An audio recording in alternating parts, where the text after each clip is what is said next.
Oke, right. Mari kita mulai. Gereja kita mah. Yo, hari ini masih di tema yang sama karena bulannya belum berubah.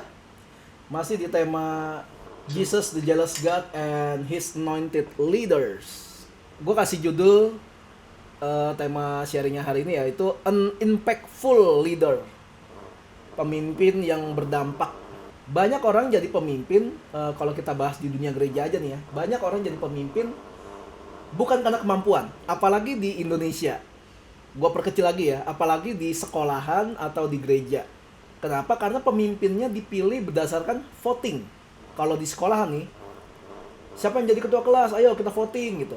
Nah, rata-rata mereka memilih voting pemimpin ketua kelas itu bukan karena kemampuannya. Tapi yang pertama biar mereka nggak kepilih. Kedua lucu aja kalau dia yang jadi ketua. Ya, gue nggak tahu kalian pernah ngalamin mungkin ya. Di gereja juga sama ternyata. Di gereja juga gitu. Kalau pakai voting begitu tuh. Ya kita akan memilih ketua youth gitu. Kita akan memilih koordinator ibadah dan atau sebagainya. Yuk voting ya. Nanti ada aja orangnya. Si ini aja yuk, si ini aja yuk. Pertimbangannya apa? Nggak apa-apa, udah dia aja dia. Nggak ada pertimbangan kayak skill, nggak ada pertimbangan yang dibutuhkan dalam sebagai seorang pemimpin, enggak gitu loh. Makanya jangan heran banyak kalau kita ngomong dunia gereja banyak yang jadi pemimpin tapi nggak berdampak, nggak ada impactnya gitu loh. Kalau misalnya karena pemimpin ini dipilih bukan karena skillnya, dia kan juga mau nggak mau, bukan kemauan dia dong jadi pemimpin kan. Ternyata benar dia nggak punya kemampuan, nggak punya skill di bidang itu. Lalu ketika berjalannya organisasi itu jadi jelek karena dia jadi pemimpin, orang ini yang disalahin. Padahal bukan keinginan dia buat jadi pemimpin situ. Ini karena masalah ada di voting. Dan yang ngevote juga bukan karena ada pertimbangan kemampuannya oke, ada pertimbangan dia memiliki kapabilitas di bidang itu gitu. Makanya kenapa hari ini gue pengen bahas tentang impactful leader, pemimpin yang berdampak. Dan kita akan belajar dari satu orang tokoh Alkitab namanya Daud.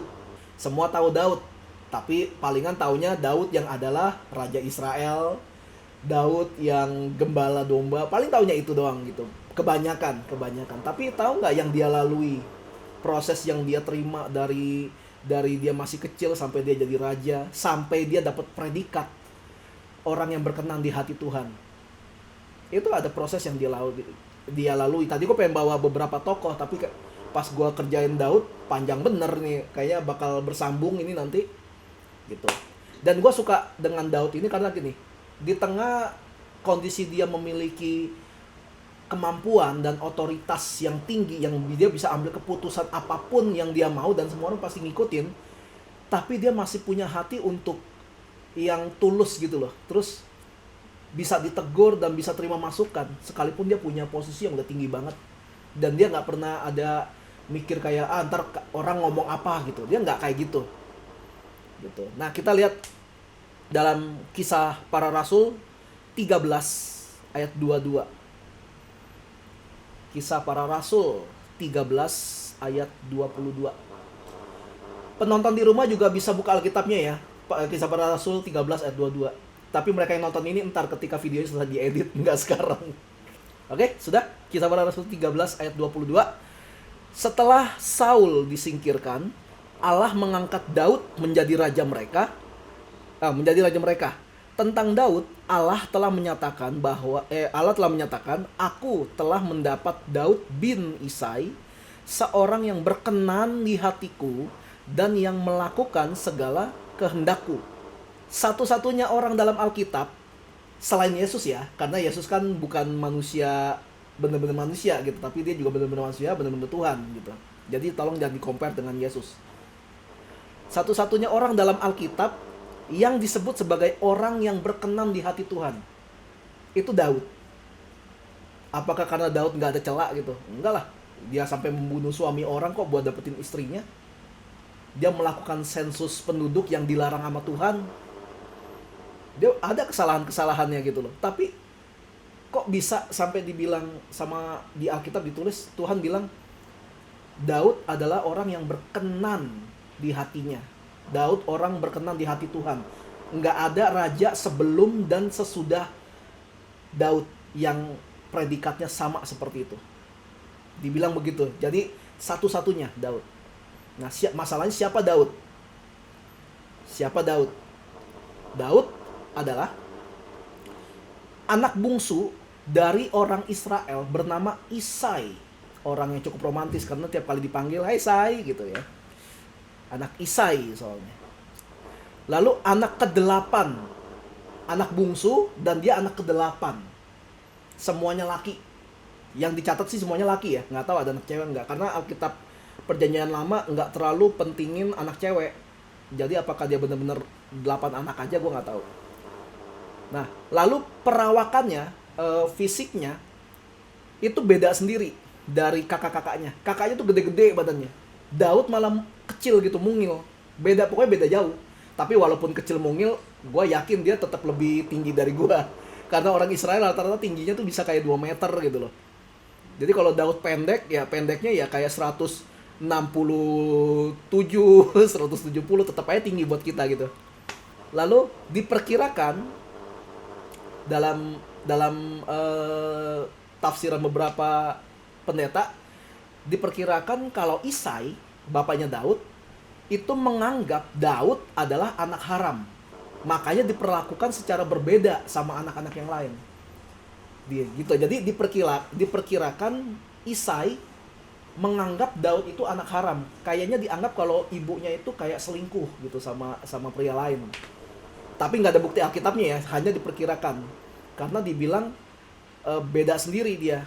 Dia kecil sendiri badannya. Makanya tertulis kesedihan Daud dalam Mazmur pasal 27 ayat 10. Itu kesedihan Daud tertulis di situ. Mazmur 27 ayat 10 bilang, "Sekalipun ayahku dan ibuku meninggalkan aku, namun Tuhan menyambut aku." Gitu. Kita bacanya kayak santai aja gitu, kayak nggak ada beban gitu. Tapi Daud waktu nulis ini, gue yakin sambil nangis-nangis pasti nih gitu, karena tertolak gitu kan. Nah, gue bisa mengerti ini karena gue pribadi backgroundnya juga anak broken home gitu, anak yang ditolak sama orang tua gue sendiri. Daud ini siapa lagi? Daud ini siapa? Seorang yang taat pada orang tuanya, walaupun diperlakukan berbeda. Berbedanya ke arah negatif ya. Tapi tetap membangun hubungan sama Tuhan. Itu kelihatan dari Mazmur yang dia tulis gitu loh. Kalau kalian baca, Daud dibilang gitu, dia mengembalakan domba hanya 2-3 ekor domba gitu. Hanya dikit gitu, nggak nyampe 10 juga nggak nyampe. Padahal gembala domba yang benar, itu dombanya tuh bisa ratusan. Kambing dombanya nyampur, itu bisa ratusan. Tapi dibilang Daud hanya menggembalakan 2-3 ekor. Itu kayak meremehkan sekali gitu. Kayak Daud kayak dibikin kayak, "Udah lu pergi sono lah, nggak usah di rumah, pusing gue liat lu. Mendingan lu gembalin dombanya, udah nih pergi," gitu. Nah, walaupun diperlakukan berbeda seperti itu, dia tetap taat sama orang tuanya dan tetap membangun hubungan sama Tuhan. Itu kalau kalian baca di Mazmur, itu tertulis banget. Ini ditulis gini, ketika Daud lagi bantu Saul perang, ketika dia lagi ada kayak off day gitu, kayak lagi istirahat atau apa, itu dicatat gini, Daud meminta diri untuk pulang ke rumah ayahnya untuk balik menggembalakan domba yang ayahnya suruh gembalain. Padahal diperlakukan berbeda loh. Dan diperkirakan juga, gue juga memperkirakan ketika Daud lagi gembalain domba yang cuma 2-3 ekor kan, itu kalau mau kabur kan gampang ditahan juga nih, bisa diikat atau apa. Sambil dia menggembalakan domba, Daud tuh membuat mazmur atau lagu gitu tentang pengalaman Daud, dan dia menggambarkan Tuhan seperti apa yang sedang dia kerjakan. Jadi makanya tuh Daud itu menulis Tuhan itu seperti gembala, seorang gembala yang melindungi domba-dombanya gitu. Karena Daud sendiri melakukan hal itu kepada domba-dombanya. Jadi dia gambarin Tuhan adalah gembalaku, aku takkan kekurangan, dibaringkan di padang rumput hijau, dia kasih minum, gitu loh, seperti itu. Nah itu Daud tuh. Dia kalau di Alkitab sih nggak pernah ditulis Daud mengeluh karena dia menggembalakan hanya 2-3 ekor domba ya. nggak pernah ditulis gitu. Lalu Daud adalah orang yang berjuang untuk membuktikan kalau Tuhan itu real gitu. Terlihat waktu Goliat menantang Israel untuk berperang. Daud satu-satunya orang yang lagi lewat nih, dan dia badannya kecil ya, balik lagi untuk ukuran orang Israel dia badannya kecil. Daud itu satu-satunya yang ketika dengar Goliat manggil-manggil apa, sini lo mana yang berani lawan gua gitu, one on one gitu. Semuanya ketakutan, tapi cuma Daud yang bilang gini. Ini bahasanya nggak tahu diperhalus kali ya. Tapi di Alkitab catat gini. Dalam 1 Samuel pasal 17 gitu. Itu ditulis Daud waktu dengar Goliat ngomong kayak gini, siapa nih orang yang nggak bersunat ini gitu. Ditantang balik gitu. Akhirnya dalam 1 Samuel pasal 17 ayat 34 sampai 35 Daud ngomong, dibilang gini, tetapi Daud berkata kepada Saul, hambamu ini biasa menggembalakan kambing domba ayahnya. Apabila datang singa atau beruang yang menerkam seekor domba dari kawanannya, maka aku mengejarnya, menghajarnya, dan melepaskan domba itu dari mulutnya. Kemudian apabila ia berdiri menyerang aku, maka aku menangkap janggutnya, lalu menghajarnya dan membunuhnya. Daud seperti itu. Jadi Daud nawarin diri ke Saul, gua yang lawan deh Goliat. Goliat itu tingginya nyaris 4 meter. Nyaris 4 meter tingginya. Kayak sekitar 3,6 meter, dan gede gitu badannya, dan kerjanya mengintimidasi kan. Makanya dia pakai jubah, jirah segala macam tuh serba gede semua. Ketopongnya tuh hanya menyisakan bentuk T gitu loh, gini doang. Jadi buat mata, buat hidung, selebihnya ketutup. Tamengnya, tombaknya tuh gede-gede, gila-gilaan. Daud datang. Waktu Daud datang menghadap Goliat bilang gini, ngapain nih anjing satu datang gitu. Terus Daud bilang gini, lu datang bawa tombak, bawa perisai, tapi gue datang bawa nama Tuhan semesta alam. Nah itu mentalnya Daud tuh. Dia tahu, pasti Daud sadar lah, dia kecil gitu loh. Goliat gede, tapi berdasarkan pengalaman dia menggembalakan domba, Daud sudah pernah ngerobek mulut singa, sudah pernah ngerobek mulut beruang. Beruang itu juga gede banget, kayaknya Daud pernah menghadapi beruang yang mungkin lebih gede dari Goliat, mungkin ya. Daud makanya dari situ berani dia singa aja dilawan, beruang aja dilawan gitu. Jadi dia menawarkan diri. Kalau sama hewan-hewan buas itu yang nggak bisa bahasa manusia aja Tuhan bisa lepaskan Daud. Daud percaya nih kalau Tuhan pasti akan melepaskan juga dari orang Filistin ini, si Goliat ini gitu. Nah itu Daud itu berjuang untuk membuktikan kalau Tuhan itu hidup, Tuhan itu real makanya. Lalu apalagi? Daud itu adalah seorang yang paham dengan strategi perang. Daud waktu nawarin diri ke Saul, dan Saul bilang, emangnya lu bisa? Dan Daud menjelaskan itu semua sama Saul. Terus Saul kasih pakai baju jirah yang biasa Saul pakai. Tapi waktu dipakai kedodoran gitu. Jadi abis badannya kelelep sama baju jirah sampai bergeraknya susah. Akhirnya Daud lepasin, udah nggak usah, nggak apa-apa, gue pakai baju biasa. Lalu senjata yang dipilih Daud bukan pedang, bukan tombak, bukan panah gitu. Dia pakai, sebutnya pengumban. Kalau daerah lain di Indonesia sebutnya ali-ali. Cuma ada orang yang menyebutnya ketapel. Daud nggak pakai ketapel. Ketapel itu kan pakai kayu yang bentuknya Y, lalu ada karetnya tengah-tengah, terus ditarik gini kan. Sedangkan ali-ali dia ada tali, terus ujung yang satu diikat ke satu kayak kain kulit gitu. Kain kulit jadi diikat tali.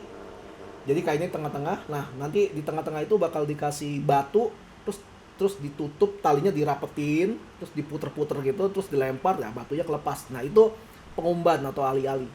Nah, Daud pakai itu. Kenapa Daud pakai itu masalahnya? Kenapa nggak pakai pedang gitu kan, lebih jago kan? Barangkali bisa pakai jurus lupa bayar SPP gitu kan. Bisa aja kali Daud pakai jurus gituan, tapi kenapa Daud pakai pengumban gini? Karena Daud itu adalah seorang yang paham dengan strategi perang. Daud bukan orang bego gitu yang pokoknya dalam nama Yesus gua pasti bisa gitu. Pokoknya dengan iman, enggak. Daud paham tentang strategi. Daud paham tentang lawan yang akan dia hadapi. Dia tahu itu semuanya. Makanya kenapa Daud melawan Goliat pakai pengumban. Alasannya adalah gini, Goliat itu keturunan raksasa yang tinggi badannya nggak wajar. Nggak wajar untuk ukuran nomor itu nggak wajar. Setinggi-tingginya orang Israel ya paling 2 meter lah, 2 meter lebih 1 gitu, atau 2 meter lebih 2 gitu.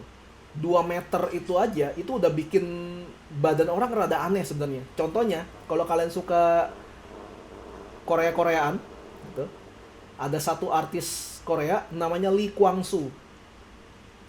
Lee Kwang Soo, dia salah satu member dari Running Man juga. Itu tinggi 2 meter loh dia. Makanya bentuk badannya aneh, jalannya aneh gitu.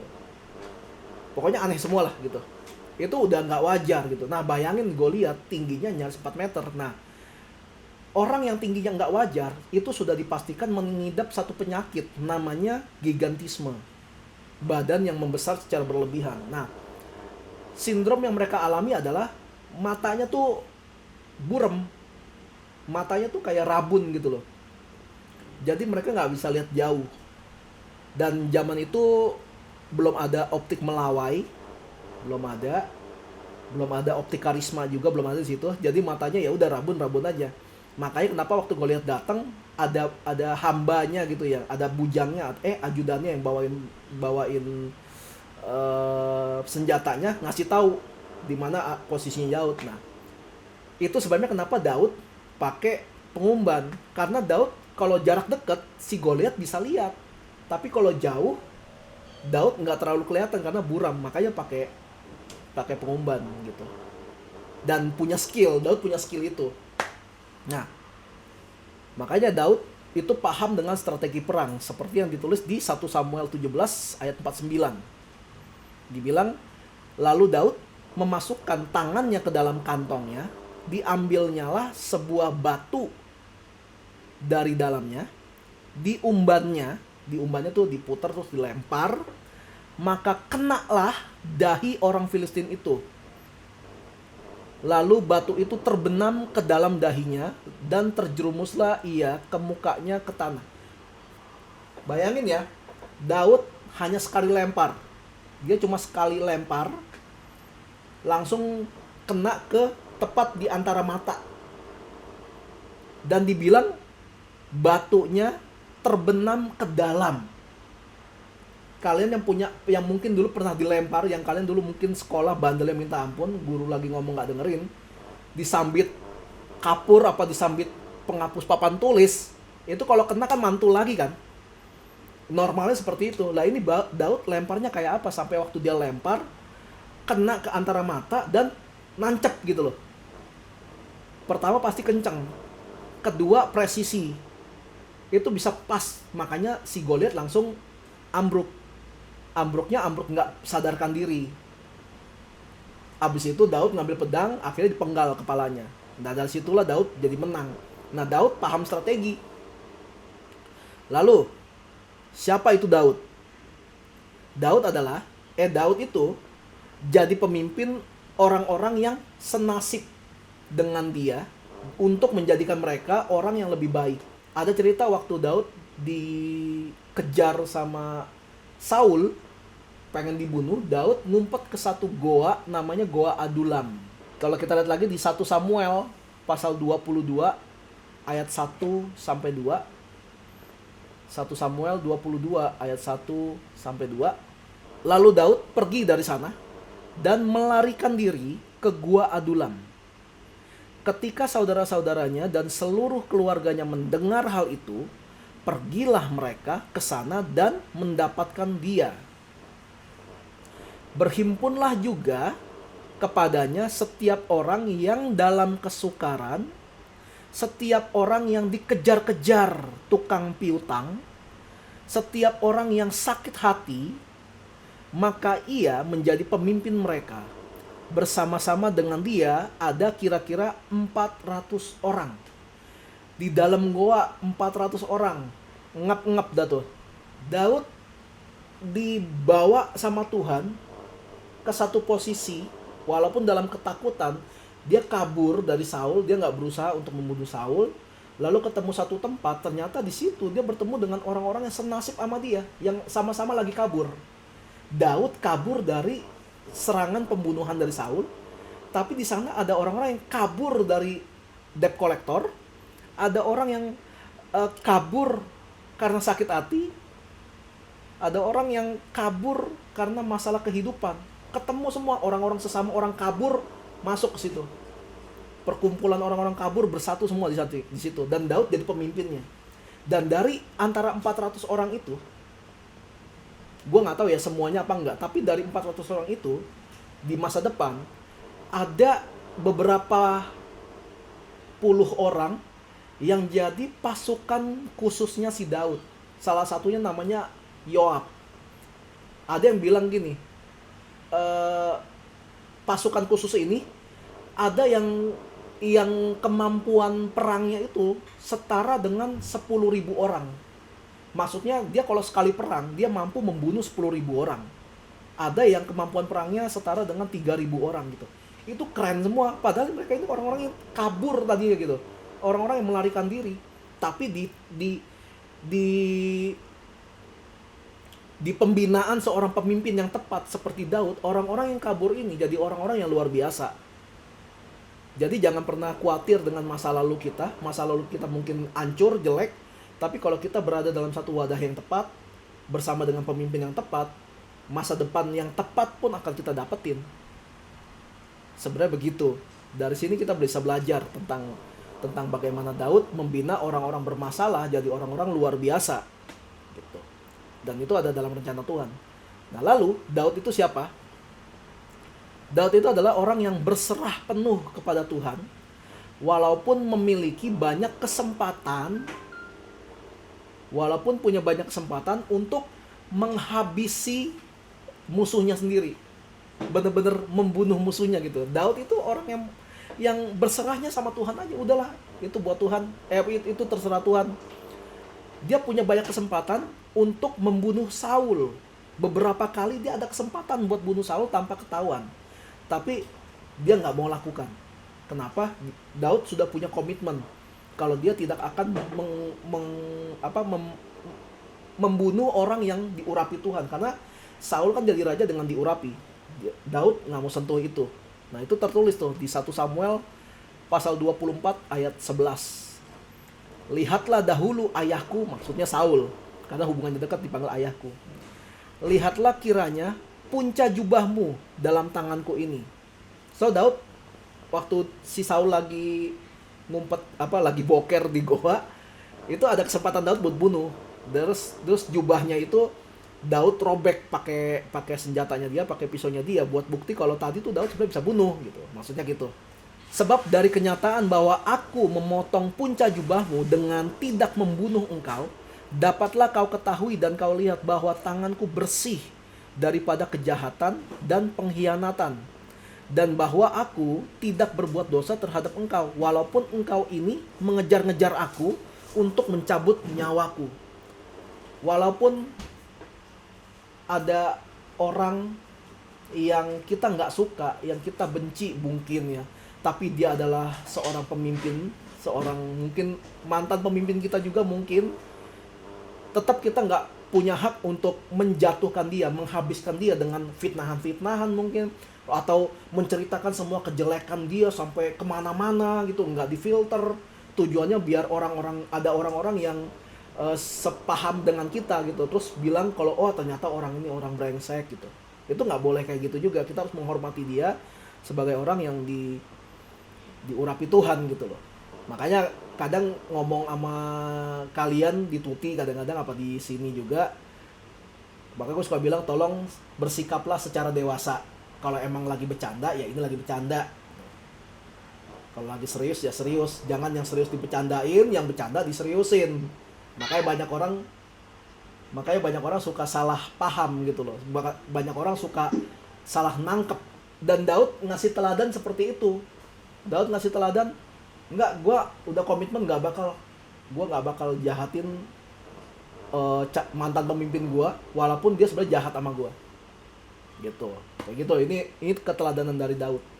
Sampai sini kayak kita bisa paham ya kenapa Daud itu bisa berkenan sama Tuhan. Kenapa Daud itu kayaknya kok baik gitu loh. Sampai sini kayak kita bisa ngambil kesimpulan itu kan. Tapi belum selesai. Siapa Daud? Daud orang yang tetap percaya pada Tuhan walaupun dalam kondisi terjepit. Terjepitnya benar-benar parah. Dia mau dibunuh sama pengikutnya sendiri untuk kesalahan yang dia nggak lakukan. Kita lihat 1 Samuel 30 ayat 6 bilang begini. Dan Daud sangat terjepit karena rakyatnya mengatakan hendak melempari dia dengan batu. Seluruh rakyat itu telah pedih hati masing-masing karena anaknya laki-laki dan perempuan. Tetapi Daud menguatkan kepercayaannya kepada Tuhan Allahnya. Ini cerita waktu Daud lagi pergi perang, tapi ketika dia lagi pergi perang, ternyata penjagaan di tempat kediaman dia itu, tempatnya dia berkumpul itu, nggak ada yang jaga. Akhirnya diserang sama musuh, dijarah, terus disandera semua orang-orang sana. Dan jadi Daud menang perang, pas pulang tempat dia udah habis. Nah makanya yang ikut perang sama dia ngamuk gitu loh. Dan mereka nggak tahu harus melampiaskan kesalahan itu ke siapa, dan mereka melampiaskan ke Daud. Tapi Daud dalam keadaan itu, Daud nggak manggil tuh pasukan-pasukannya dia yang mampu membunuh 10.000 orang itu, bilang bantai yang mereka semua gitu. Enggak. Dibilang Daud menguatkan kepercayaannya.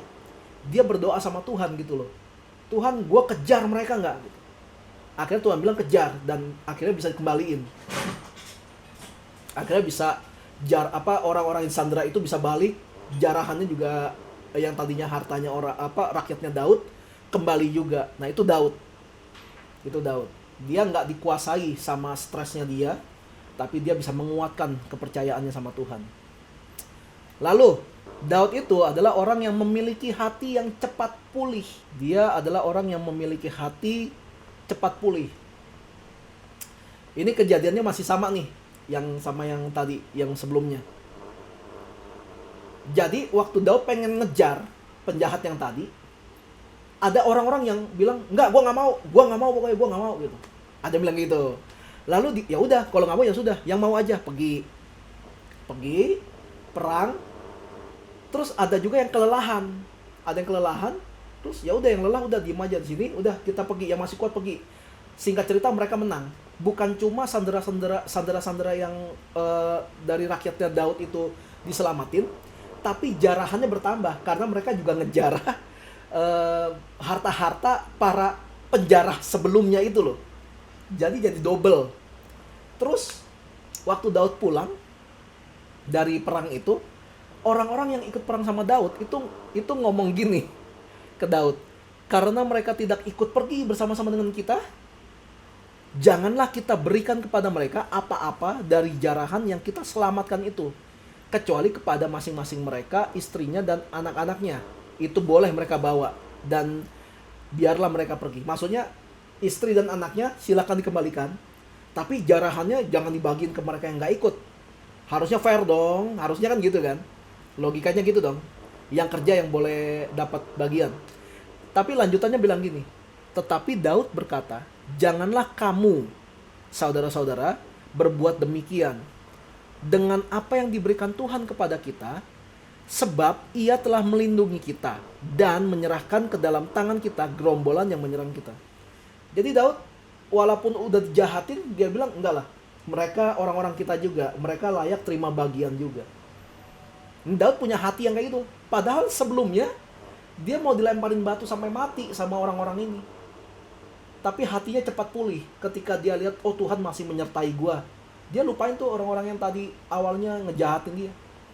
Itu Daud keren banget makanya. Lalu Daud itu nggak pusing dengan status dan nggak jaim. Daud gitu, walaupun dia raja, dia kayak rakyat. Walaupun dia raja, dia punya kebiasaan masih sama kayak dulu, nggak berubah. 2 Samuel pasal 6 ayat 16 itu bilang gini, ketika tabut Tuhan itu masuk ke kota Daud, maka Michal, anak perempuan Saul yang jadi istrinya Daud, menjenguk dari jendela lalu melihat Raja Daud meloncat-loncat serta menari-nari di hadapan Tuhan. Sebab itu ia memandang rendah Daud dalam hatinya. Daud raja coy. Tapi waktu tabut perjanjian yang dicuri itu kembali ke tempat yang seharusnya, Daud nggak bisa nahan perasaan senangnya, makanya dia ikut-ikutan joget gitu loh di jalanan, padahal dia raja. Nggak jaim dia, nggak yang pak jaga, nggak gitu. Daud bodoh amat. Gua seneng karena tabut Tuhan akhirnya kembali lagi, dan di hadapan Tuhan dia ungkapkan kegembiraannya dia dengan yaitu meloncat-loncat, menari-nari, dia sambil nyanyi karena lagu yang nyanyiin lagu dia mungkin. Barangkali kan Daud kan bikin lagu banyak kan. Gitu.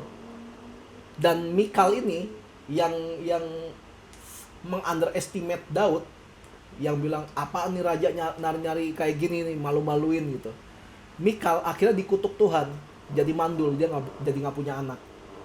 Karena Mikal merendahkan orang yang diurapi Tuhan. Lain kan, Daud menghormati orang yang diurapi Tuhan. Makanya Daud jadi raja, Daud diberkati, Daud disertai walaupun keadaannya nggak melulu lurus gitu, tapi ada penyertaan Tuhan dalam setiap keadaan. Nah, tapi Mikal merendahkan orang yang diurapi Tuhan, makanya jadi mandul. Lalu Daud adalah orang yang dapat ditegur. Ketika Daud selesai berbuat dosa besarnya, yaitu membunuh Uria, suami dari Batsheba, supaya Batsheba bisa jadi istrinya Daud. Tuhan berkata sama Nabi Nathan gitu, dikasih tahu lu harus tegur Daud. Gitu. Dikasih tahu kalau Daud ya akan terima hukuman lah karena perbuatannya. Gitu. Nah, setelah si Nathan negor Daud, di dalam 2 Samuel pasal 12 ayat 13 itu bilang gini. Lalu berkatalah Daud kepada Nathan, aku sudah berdosa kepada Tuhan. Dan Nathan berkata kepada Daud, Tuhan telah menjauhkan dosamu itu, engkau tidak akan mati. Nabi Nathan mengambil resiko untuk dibunuh. Karena Nabi Nathan negor Raja Daud di dalam kerajaan itu. Dan mudah bagi para pengawal-pengawal Daud langsung ngebunuh Nabi Nathan. Kurang ajar amat lama raja gitu. Walaupun lu nabi, lah dia raja gitu. Bisa aja. Tapi Nabi Nathan pinter. Dia pakai perumpamaan. Makanya Daud bisa terima. Tapi ini luar biasanya Daud. Walaupun dia raja, ketika ditegur dan benar itu kesalahan dia, dibilang Daud bertobat gitu. Daud sampai bilang aku sudah berdosa kepada Tuhan. Sampai dia puasa, sampai benar-benar dia lakuin pertobatan. Dia nggak menyalahkan Nabi Nathan. Kadang penting banget ada orang-orang yang bisa menegur seorang pemimpin yang tempatnya tuh udah ketinggian kadang-kadang. Sampai ada orang-orang yang mau negor dia aja susah gitu. Tapi kadang-kadang perlu buat semua pemimpin, nggak cuma pemimpin lah, kita semua gitu loh.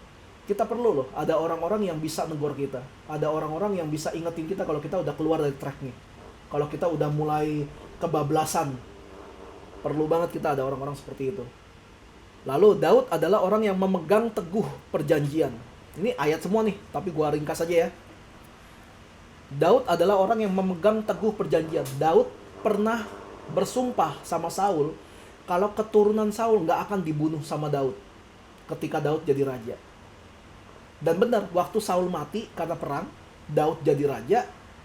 Si Daud ingat-ingat lagi gitu loh. Dia tanya, ada keluarga dari Saul nggak yang masih hidup? Dan ada ternyata.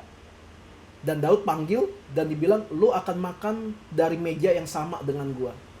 Lu akan dipelihara hidupnya. Semua yang tadinya harta-harta Saul, tanah-tanah dan segala macam, jadi milik lu semua. Nggak diambil sama Daud. Daud memegang perjanjian. Dia apa yang dia ucapkan, dia lakukan. Itu Daud. Itu adalah tentang Daud gitu, yang gua tulis. Sayangnya khotbahnya belum selesai. Jadi tolong tahan kekecewaan kalian. Kalau kita lihat karakter Daud ini dan semua proses hidup yang dia alami, dia prosesnya panjang banget. Kayaknya pantas ya kalau Daud jadi gambaran seorang manusia yang hidupnya diperhitungkan Tuhan. Sampai disebut-sebut terus gitu. Nggak heran Yesus lahir dari garis keturunan Daud. Nggak heran. Terus setelah Daud mati, itu dalam kisah raja-raja itu ada banyak tulisan-tulisan yang perkataannya tuh dari perkataan Tuhan sendiri lewat nabi-nabinya, Yang perkataannya kayak gini, oleh karena hambaku Daud gitu. Jadi berapa kali terjadi perang, terjadi apa, lalu harusnya Israel atau Yehuda dimusnahkan gitu sama bangsa-bangsa yang memerangi dia.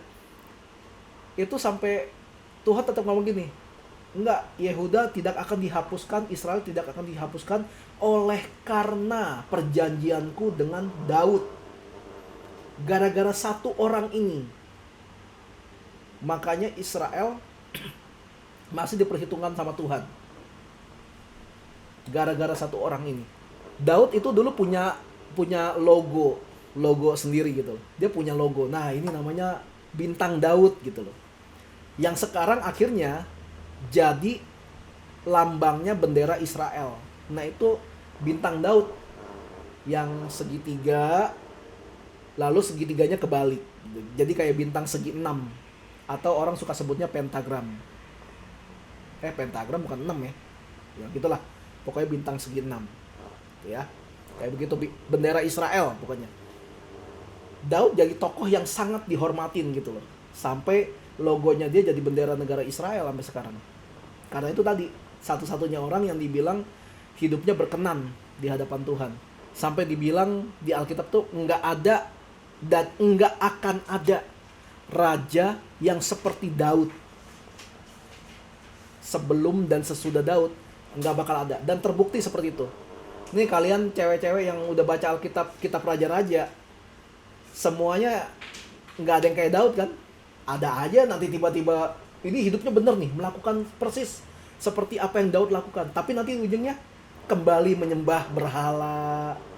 Dia membangun kembali bukit-bukit pengorbanan, gitu kan? Sampai kayak gitu, emang nggak pernah ada lagi. Cuma Daud yang kayak gitu.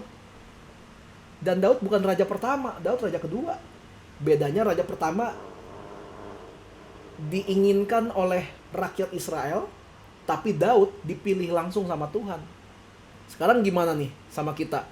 Sebenarnya status kita itu semuanya sekarang kan leader gitu, para pemimpin-pemimpin yang sudah Tuhan pilih, Tuhan tempatkan di sini. Hidup kita udah berdampak belum bagi orang lain? Apakah keberadaan kita itu memberi sebuah manfaat bagi orang-orang sekitar kita? Gue sampai hari ini tetap punya, yang gue pegang tuh gini loh. Karena gini, ada banyak orang-orang yang di luar sana tuh berdampak banget sebagai pemimpin gereja. Orang bakal kenal dia, wah ini orang luar biasa nih, ini orang hebat, orang keren nih, khotbahnya bagus, mimpin pujian keren, main musiknya jago gitu. Di luar. Tapi di rumahnya gimana? Karena kan kalau kita mau jadi dampak, mulai dulu dari dalam dong. Kalau udah terlanjur di luar terkenal ya nggak apa-apa sih, tapi jangan lupakan yang di dalam, keluarga sendiri, yang di rumah sendiri. Yesus aja sampai bilang, pergilah jadikan semua bangsa muridku.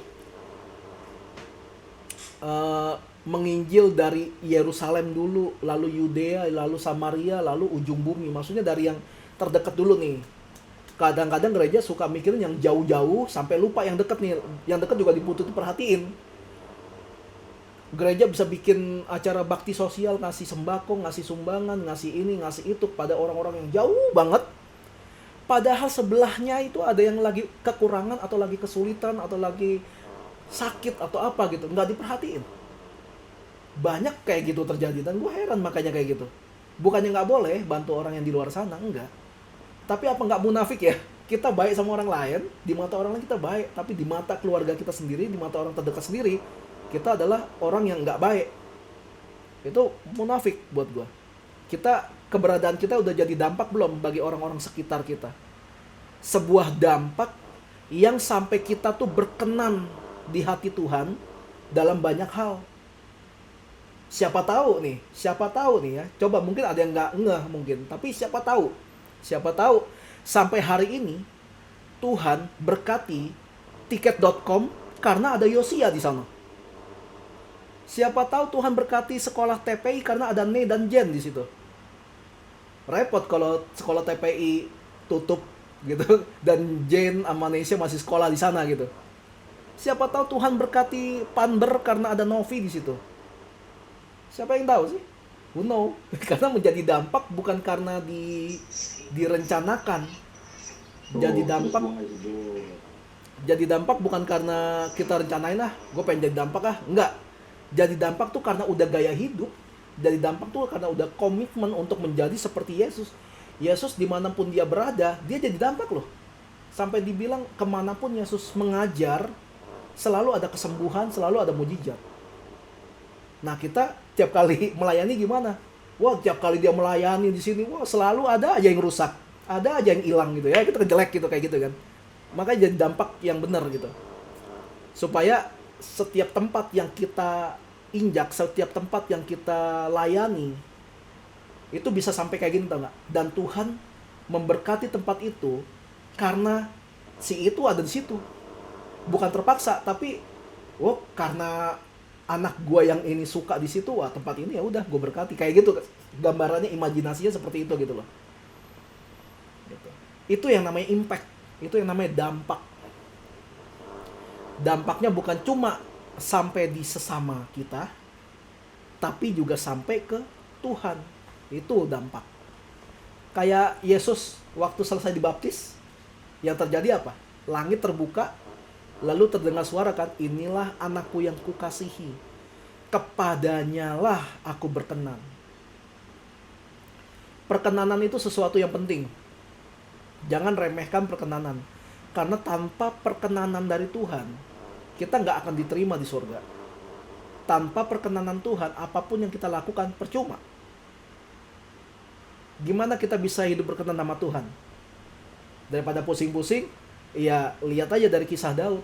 Daud banyak kelemahannya kok. Daud pernah bikin salah. Daud pernah bikin dosa malah.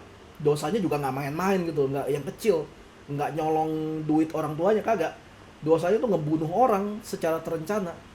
Tapi dia bertobat. Dia balik lagi sama Tuhan. Ketika dia jatuh, dia bangkit lagi, jatuh, dia bangkit lagi, jatuh, dia bangkit lagi gitu loh. Mungkin gara-gara itu tuh tertulis 7 kali orang benar jatuh, 7 kali dia akan bangkit. Sampai bilang gitu. Jadi kalau kita lihat diri kita sekarang nih, kayaknya nggak ada apa-apanya nih. Kayak gue cuma apaan? Gue cuma remahan Oreo, pecahan beling, sobekan tisu. Gue siapa gitu loh.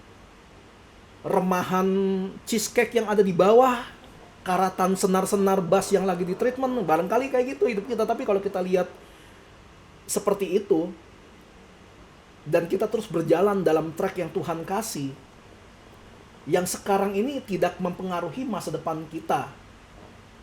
Tapi masa depan kita ditentukan respon kita ketika kita menyadari kalau kita ini sebenarnya butuh Tuhan. Dan kita mencari wajah Tuhan dengan segala cara gitu. Kita cari lagi baca Alkitab bagaimana, kita tanya Tuhan lagi, kita berdoa bangun diri sama Tuhan dan melayani. Kadang gini, percuma lu baca Alkitab, percuma lu banyak baca Alkitab, percuma lu banyak doa, kalau lu nggak pernah praktekin apa yang lu baca dan apa yang lu doain. Percuma lu doa Tuhan berkati bangsa ini, tapi lu nggak ngapa-ngapain. Atau lebih kecil lagi dah, lu berdoa supaya Tuhan, supaya keluarga gua diselamatkan gitu, tapi kelakuan lu juga nggak banget di rumah, ya nggak bakal bertobat gitu loh. Nggak ada satu tindakan yang lu ambil. Firman Tuhan bilang iman tanpa perbuatan itu mati. Jadi kalau kita mau keluarga kita dipulihkan, kita mau tempat kerja kita dipulihkan, sekolah kita dipulihkan, pertanyaan yang benar adalah bukan kapan Tuhan akan pulihkan. Pertanyaan yang benar adalah gini, apa yang udah kalian lakukan? Gitu, bukan nanya kapan ya, tapi do nothing gitu loh. Dan itu yang dilakukan Daud. Dia berdoa sama Tuhan, tapi dia juga lakukan bagian dia. Jadi ini pesan gua hari ini gitu. Jadilah leader yang memiliki impact sampai ke surga. Amin.